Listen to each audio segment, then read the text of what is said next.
Bob's Pet Emporium wasn't your average shop. It wasn't the smell of kibble and fur, but the outrageous signs that hit you first. Talking tarantula. Knows the lottery numbers, one screamed. Another declared, psychic salamander. Predicts your love life.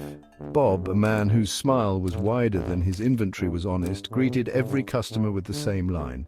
If it's unbelievable, we've got it. One afternoon, a lady with sensible shoes and an even more sensible handbag walked in. She was looking for a pet, but not the kind that promised fame and fortune. Something practical. Something that won't eat me out of house and home or tell me my future. Bob, unfazed, steered her towards a cage with a single, rather scruffy-looking parrot.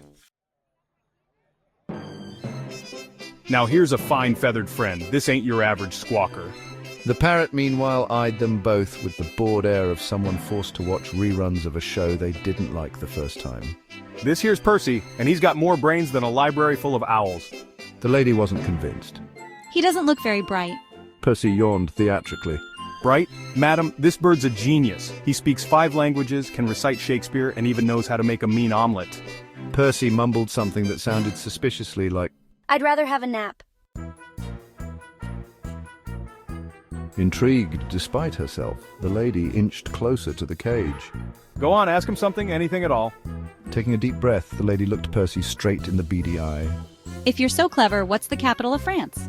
Percy stared back at her for a long moment, then whistled loudly and declared, "Fish biscuits! I want fish biscuits!" Bob, never missing a beat, chimed in. See, amazing geographical knowledge. He's talking about the famous fish markets near the Seine.